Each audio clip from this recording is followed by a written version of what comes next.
तो दोस्तों, आप लोग सोच रहे होंगे कि इसने आज का टॉपिक ये क्यों लिखा है कि मैं पेमेंट्स ऐप्स अनइंस्टॉल करने वाला हूँ।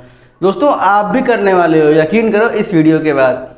दोस्तों, जैसे कि कई बार हो सकता है कि आपने नोटिस किया हो या हो सकता है आपके किसी फ्रेंड ने नोटिस किया हो, आपको बताया हो, बट आपने बिलीव ना किया हो। इवन मैं भी नहीं करता। मेरा दोस्त जब मेरे बगल बैठ के रिचार्ज कर रहा था, मैं खुद का एक्सपीरियंस बता रहा हूँ, 1 महीने का रिचार्ज करवा रहा था, कुछ 179 का ऐसा कुछ था।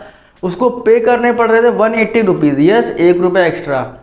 अब भाई, ऐसा कभी पौराणिक काल से नहीं हो रहा, युगों युगों से नहीं हो रहा है कि आप रिचार्ज कराओ तो आपको लिटरली एमआरपी से ज़्यादा पे करना पड़े in the form of service charges. और सेम केस अगर आप 1 साल का रिचार्ज कराते हो, अराउंड अबाउट 4,000 रुपये का पड़ता है, उस पर आपको आराम से 6 से 7 रुपये एक्स्ट्रा पे करने पड़ते हैं। It is literally ridiculous.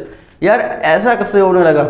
अगर आप पेटीएम के वादे पर ही चले जाओ तो 2019 में उन्होंने ट्विटर पे वादा किया था कि हम कभी भी सर्विस चार्ज नहीं करने वाले हैं, मतलब सर्विस चार्जेस चार्ज नहीं करने वाले हैं। बट ये ना अपने वादे से काफ़ी हद तक पीछे हट रहे हैं, इनका दोगलापन दिखाई दे रहा है। तो दोस्तों, अब हम इस टॉपिक पर ये डिस्कस करने वाले हैं कि ऐसा क्यों हो रहा है कि ये वॉलेट्स वगैरह आपको एक्स्ट्रा चार्जेस कर रहे हैं। दोस्तों, कैसे हो आप लोग? मेरा नाम है अमन, आप देख रहे हो टेक सजेशन। चलिए दोस्तों, वीडियो में आगे बढ़ते हैं। तो दोस्तों, होता कुछ यूँ है कि आप सोच रहे होंगे ना कि अगर 149 का या 159 179 का रिचार्ज होता है तो आपको सिर्फ 179 ही पे करना पड़ता है और आपको वो वैल्यू मिल जाती है। तो असल में ये होता इसलिए है क्योंकि ऐसा जो नेटवर्क प्रोवाइडर्स होते हैं वो लोग कमीशन बेसिस पे पेटीएम वगैरह को टेंडर देते हैं कि आप 179 का रिचार्ज कराओ, आप हमको सिर्फ और सिर्फ 177 रुपीज़ पे करना। जो 2 रुपये बचता है वो आप कमीशन के अपना फ़ायदा बचा सकते हो हमारे एंड से, ना कि कस्टमर के एंड से। तो इस तरीके से खर्चा पानी चल रहा था। बट अभी क्या हो रहा है, नेटवर्क प्रोवाइडर्स थोड़े ज़्यादा लालची और ज़्यादा ग्रीडी हो रहे हैं। आप देख रहे होंगे इन्होंने रिचार्जेस भी काफ़ी कॉस्टली कर दिए हैं। रिचार्जेस के दाम बढ़ा दे रहे हैं and in Paytm and third party companies का जो कमीशन भी घटा दे रहे हैं। तो इस तरीके से हम देख रहे हैं कि इनका फ़ायदा बहुत कम हो जा रहा है। तो ये कहीं ना कहीं हम कस्टमर्स एंड से ही वसूली कर रहे हैं।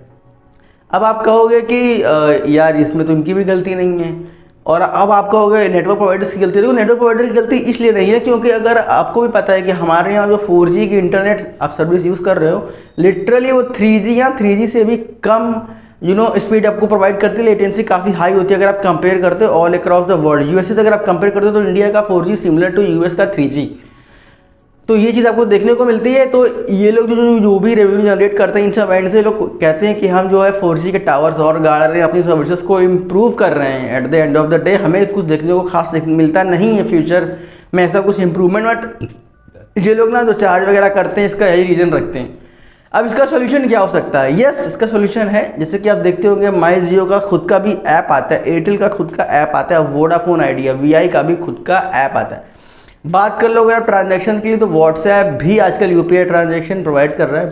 भीम UPI गवर्नमेंट उधर ही चुका है पेमेंट वगैरह के मामले में, तो वो आपको काफ़ी डिस्काउंट, मतलब कि जो है डिस्काउंट तो बहुत ज़्यादा नहीं, बट हाँ ये है कि सेफ्टी एंड एक्स्ट्रा चार्जेस नहीं करता है। तो इस तरीके से देखा जाए ना तो जो पेटीएम हो गया एंड जो अदर पेमेंट लाइक मोबीक्विक हो गया, ये सब जो पेमेंट के जो वॉलेट्स वगैरह हैं ये सब डेड हो जाएंगे बहुत जल्दी ही। क्योंकि अगर ये ऐसे ही सर्विस चार्जेस वगैरह कस्टमर्स से लेते रहे तो लोग ऑब्वियसली बात है जियो का ऐप यूज़ करने लगे। इसमें थोड़ी आपको सुविधा भी मिलती है कि अगर आप ऐप से करते हो तो आपको कुछ ना कुछ लोग कैशबैक भी प्रोवाइड कर देते हैं। That's a cherry over the top. तो खैर, at the end of the video मैं यही कहना चाहूँगा दोस्तों कि यस, इन वॉलेट्स का जो पेटीएम हो गया, मोबीक्विक वॉलेट्स हो गए, इन सब का एंड बहुत ही नियर है। बिकॉज अगर ये ऐसे ही चार्जेस करते रहे कस्टमर्स से तो कस्टमर्स इनकी सर्विसेज यूज़ करना बंद कर देंगे। खुद की जो माई जियो की जो ऐप है या जो एयरटेल के कस्टमर्स है एयरटेल की ऐप यूज़ करेंगे।